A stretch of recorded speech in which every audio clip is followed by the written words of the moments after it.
جس کا نام ہے دعائے سماعت. اب یہاں پر تلفظ کے لیے میں پھر آپ کی خدمت میں کہوں کہ تلفظ لوگ سماعت کر رہے ہیں. لفظ سماعت نہیں، زبر کے ساتھ نہیں بلکہ زیر کے ساتھ. دعائے سماعت. اور اس کا ایک نام اور بھی شبور. اس کا ایک نام اور بھی شبور. شبور، شبور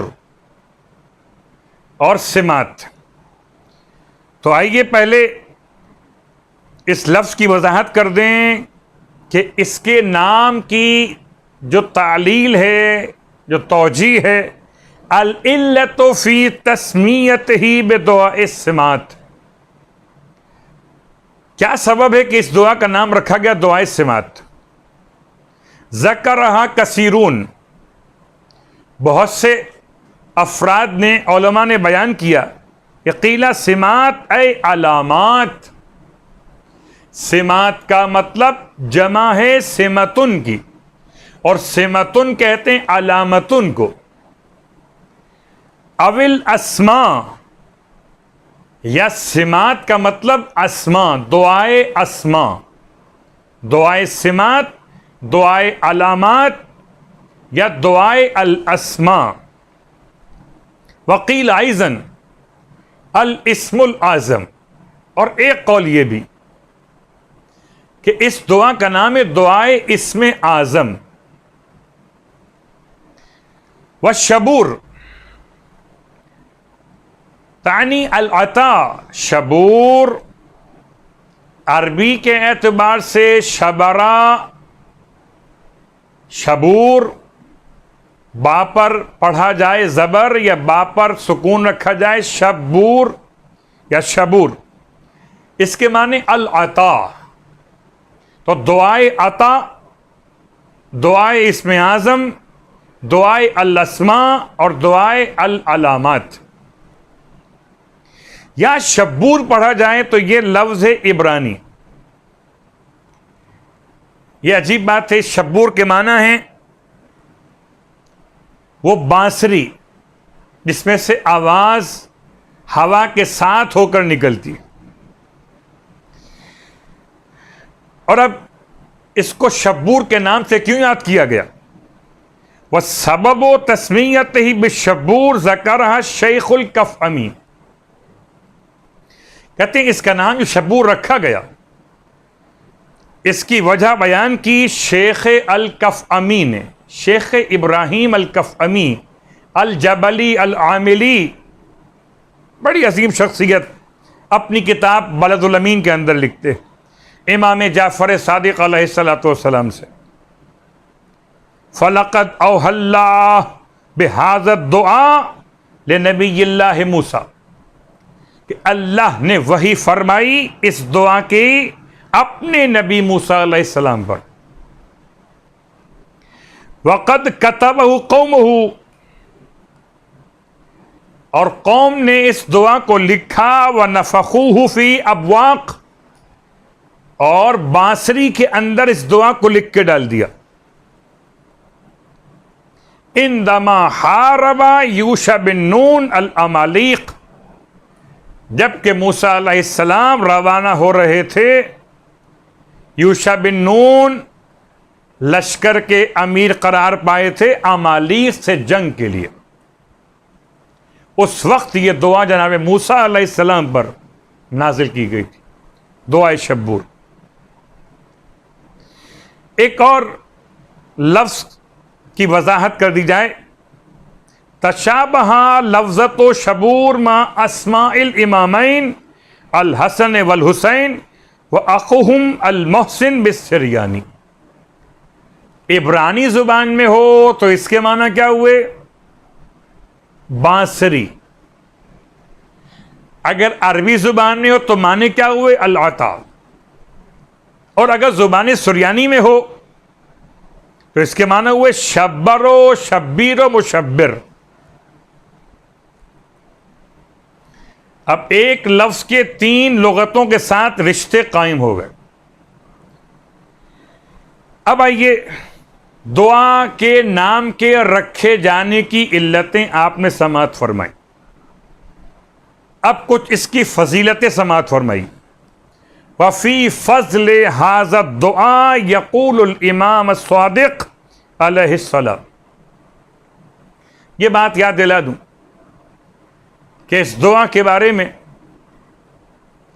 امام محمد باقر علیہ السلام سے بھی روایت کیا گیا, امام جعفر صادق علیہ السلام سے بھی روایت کیا گیا, اور محمد بن عثمان العمری نے امام زمانہ علیہ السلام سے بھی اسے بیان کیا. وفی فضل ھذا الدعاء, اس دعا کی فضیلت میں کیا؟ یقول, فرماتے ہیں امام صادق علیہ السلام, ھذا ھوا من عمیق مکنون العلم, یہ دعا گہرائیوں میں سے ہے علم کے پوشیدہ رازوں کے اعتبار سے. ومخزون المسائل, اور خزانہ شدہ مسائل میں سے ہے المجابہ عند اللہ عز وجل, ایسے مسائل کہ جن کو اللہ نے مجابہ عطا کرنے کا فیصلہ کیا. فاشفعوا بہ, بس تمہیں چاہیے اس دعا کے ساتھ متمسک ہو جاؤ,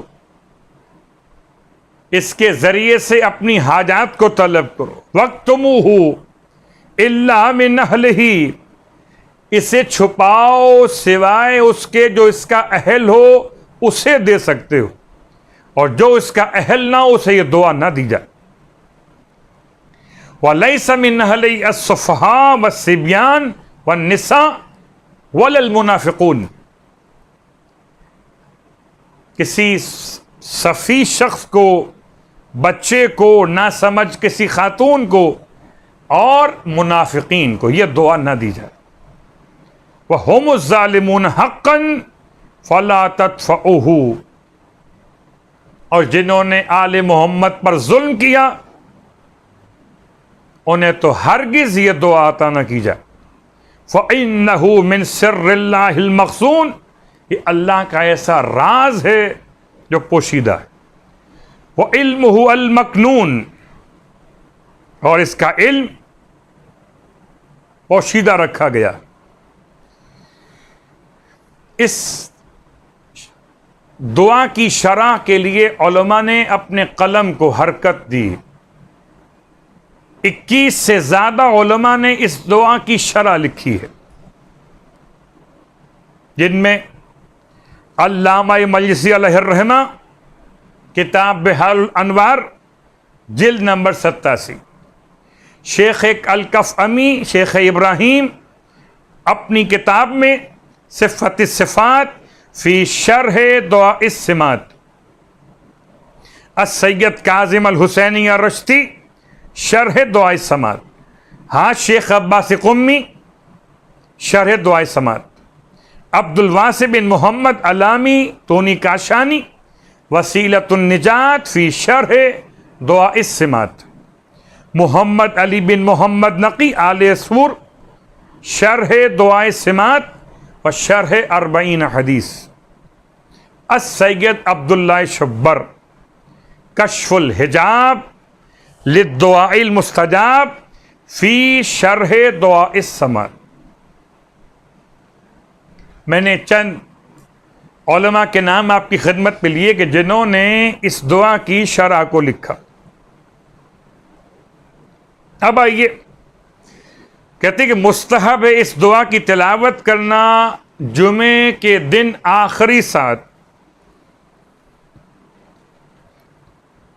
شیخ طوسی علیہ الرحمہ نے ارشاد فرمایا, آخری ساعت جمعے کے دن اس سے لے کر غروب شمس تک یہ وہ ساعت ہے جس میں دعائیں قبول کی جاتی ہیں. بس سزاوار ہے کہ انسان اس ساعت میں دعا زیادہ مانگے. اب آئیے, علامہ مجلسی علیہ الرحمہ نے ایک جملہ مزید لکھا, بعض علماء نے اس کو اس طرح سے بیان کیا ہے اور اگر فضائل پہ بات کی جائے تو امام محمد باقر علیہ الصلوۃ والسلام کی روایت کے اعتبار سے اس دعا کے بڑے فائدے ہیں کہ انسان اپنی مشکلات کے حل کے لیے پڑھے، دشمن کے شر کو دور کرنے کے لیے پڑھے، اپنی حاجات کی برآوری کے لیے پڑھے، خدا کی بارگاہ میں مسائل اور معنویات کے اضافے کے لیے پڑھے۔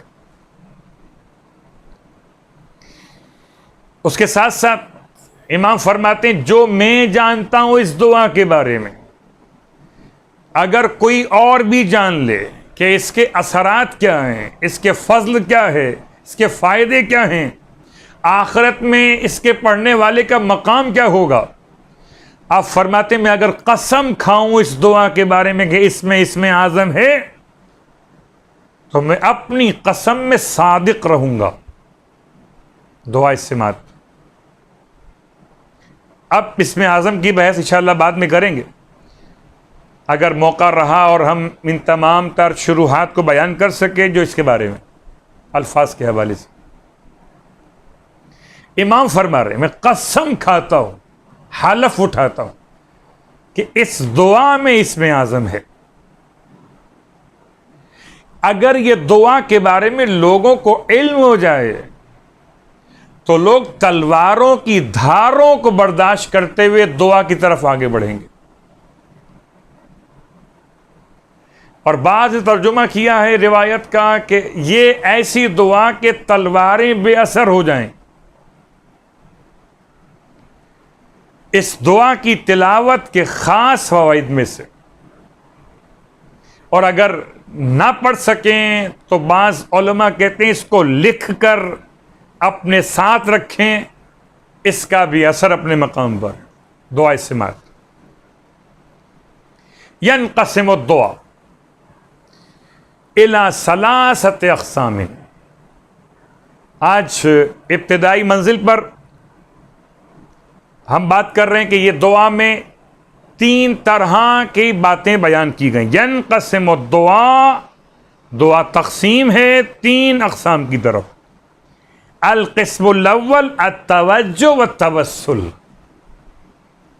الی اللہ بحق اسماء عظیمہ لہا علاقۃ بخلق السماء وما فیہا۔ اس میں توجہ ہے خدا کی طرف، توسل اس کے ان اسماء عظیمہ کے حق کا واسطہ دیتے ہو کہ جن کا تعلق ہے خلقت آسمان و زمین سے اور جو ان کے درمیان ہے۔ والقسم الثانی اشارۃ الی ان هذه الاسماء، اور قسم ثانی اشارہ ہے ان اسماء کی طرف کہ جن میں تجلیات ہیں حیات انبیاء کے اعتبار سے۔ والقسم الثالث توضیح الی ماہیت السوال الوارد فی بدایت الدعاء، اور تیسری قسم وضاحت سوال کی ماہیت کے اعتبار سے جو دعا کے آغاز میں واقع ہوئی۔